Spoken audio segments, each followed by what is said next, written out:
Salve, galerinha do canal da Química, tudo certinho com vocês? Hoje eu vou dar continuidade ao assunto de lei de velocidade integrada, inclusive de ordem 1, tá? Lá na parte 1 desse vídeo, eu coloquei como que se chega na fórmula para determinar a concentração em função do tempo. Também mostrei uma resolução de exercício, isso já tendo o valor do K.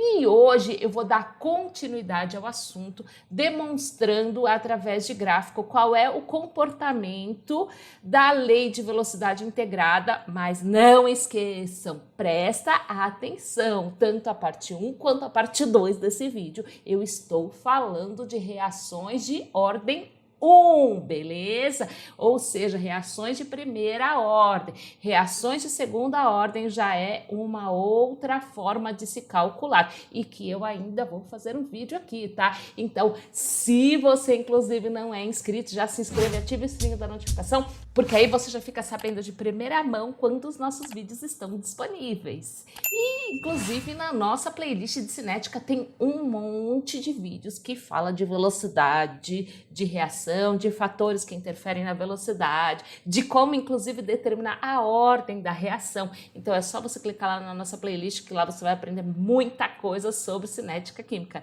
Combinadinho? Então, vamos lá para a continuidade do assunto. Bom, gente, lá na parte 1, ou seja, no primeiro vídeo que eu falei sobre lei de velocidade integrada, então eu tinha aqui esta reação, ou seja, uma reação geral, onde eu tinha o reagente A se transformando no produto B. Só para facilitar, inclusive, como transformar esta primeira equação aqui de velocidade para chegar aqui em ln de A, ou seja, ln da concentração igual a menos K, que é a constante de velocidade, vezes tempo, mais ln da concentração de A inicial.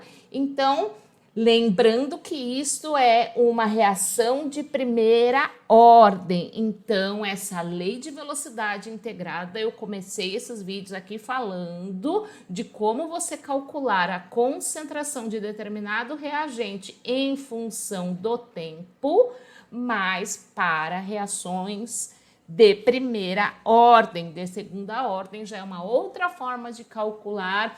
E aí você vai encontrar outro vídeo para determinar isso. Bom, e se você quiser saber como sair desta fórmula de velocidade igual a constante de velocidade vezes a concentração e chegar aqui nesta equação de baixo, é só você ir na parte 1 desse vídeo. E para a gente conseguir entender um pouquinho melhor, eu coloquei esta tabelinha aqui, onde a gente tem o tempo em função da concentração. Então, veja que aqui é quando inicia a reação, né? Eu começo a contar o tempo, então tenho aqui tempo zero, então eu tinha aqui uma concentração de 0,02 mols por litro. Aqui, 200 segundos, eu tenho uma concentração de 0,0160 mol por litro.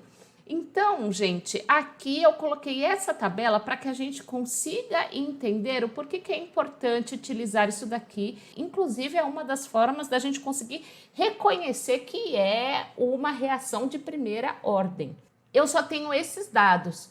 Concentração em função do tempo. Eu não tenho o valor de K, diferente do exemplo que eu dei para vocês lá na parte 1, onde eu tinha o valor da constante de velocidade. Aqui eu não tenho. Então, como eu faço para achar a constante de velocidade e assim determinar qualquer concentração em função do tempo? Então, vamos lá. Eu tenho aqui, então, as concentrações e o tempo. Se eu fizer um gráfico com base nesses dados, eu vou obter o seguinte resultado. Veja que aqui eu não tenho uma reta, né? E lembra que eu falei para vocês que esse ln de menos K vezes T mais ln de A0, o que que ele é? Na verdade, isso daqui é igual a y igual a x mais b. É uma função de primeiro grau. Ah, professora, mas aqui, olha, não deu uma reta. Como é que pode ser uma função de primeiro grau? Veja que aqui eu estou usando o tempo, mas eu estou usando a concentração direto, certo? Agora, aqui, olha, Veja, ln de A seria meu y, aqui esse menos kt, na verdade, é meu ax, sendo que esse meu A aqui, nesse caso, vai ser negativo, e aqui, ó, o ln da concentração inicial, na verdade, vai ser o B. Agora, veja que para chegar nessa função de primeiro grau, eu estou utilizando esse ln de A igual a menos kt mais ln de A zero.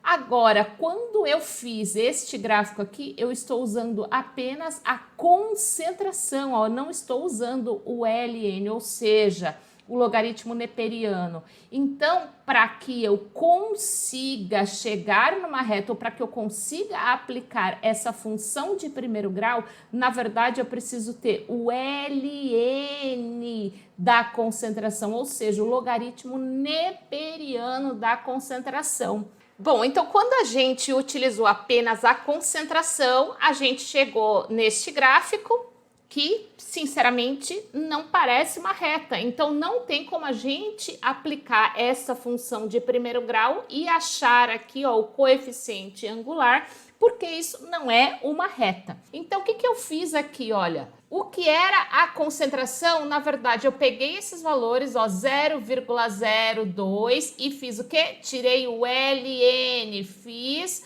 o logaritmo neperiano de cada um desses valores. Então, se você pegar sua calculadora, for lá e tirar o ln de 0,02, vai dar ali menos 3,910. Se você fizer 0,0160 e tirar o ln desse valor, vai dar lá menos 4,130 e assim sucessivamente, tá? Até chegar aqui no último valor aqui, ó, 0,0037, você chega aqui, ó, em menos 5,590. Então, eu tirei o ln de cada um desses valores aqui desta primeira tabela e cheguei aqui nesses valores. Então, lembre-se, aqui nesta segunda tabela, na verdade, eu tenho o ln. Agora, vamos fazer o gráfico disso para ver o que vai dar? Bom, então, utilizando aqui os dados do logaritmo neperiano da concentração, sendo assim, eu estou aplicando esta formulinha aqui, ó, do logaritmo neperiano das concentrações em função do tempo.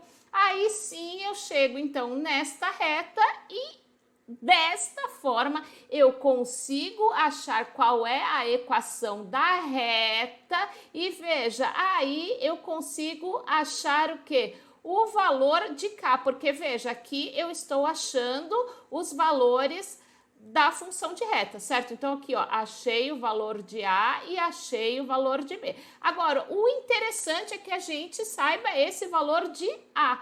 Por que o valor de A? Porque, veja, a gente já viu aqui que o ln de A corresponde ao y aqui da função. A gente já viu que a constante de velocidade, ela corresponde aqui ao coeficiente angular. A gente já viu que T é o valor de x e que ln de A inicial é igual ao valor de B. Então, aqui, na verdade, o que é interessante é que a gente acha o quê? O valor da constante de velocidade. Porque aí, imagine só, se eu tenho o valor de K, significa que eu posso achar qualquer concentração, porque veja, ó, ln da concentração de A vai ser igual a menos 0,0011 vezes o tempo mais menos 3,910. Em função disso, eu posso colocar aqui qualquer tempo e achar o valor da concentração. Ah, eu quero saber quanto tempo que vai levar para esse reagente cair para 1/3 da concentração dele. Eu consigo fazer essa continha. Então, gente, se você achar o logaritmo neperiano e ele chegar em uma função de primeiro grau que der uma retinha desse jeito, você já sabe que isso equivale a uma reação de primeira ordem, porque só as reações de primeira ordem é que vão se comportar desta forma. Professora, mas e a de segunda ordem? Na verdade, a de segunda ordem é uma outra forma de se calcular e que você pode assistir na nossa playlist. Professora, eu não consigo achar esse K aqui no Excel. Vou mostrar para vocês agora, passo a passo, depois que você constrói esta reta, a como determinar a função da reta. Ou seja, depois que eu construí o gráfico, como é que eu chego aqui nessa função? O próprio Excel te dá. Aqui eu clico com o botão direito do mouse em um dos pontos da reta e aparece adicionar linha de tendência. Clico aqui e quando aparece adicionar linha de tendência, vem aqui na parte de baixo e tá exibir equação no gráfico. Quando eu faço isso e dou um fechar aqui, veja, está aqui ó, a equação do gráfico.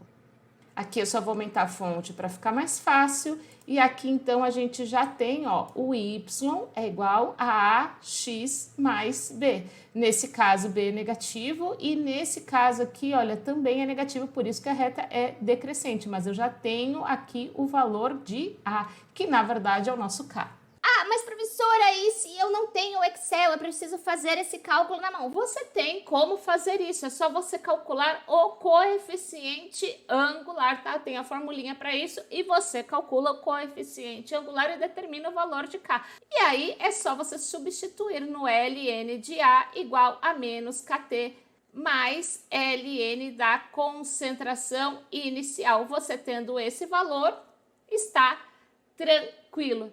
Belezinha, galera? Gostou? Aprendeu? Então não se esqueça, deixe o like, compartilhe o vídeo com os amigos para que ele também possa ser ajudado pelos nossos vídeos, belezinha? E indica o canal para os amigos também. Combinado?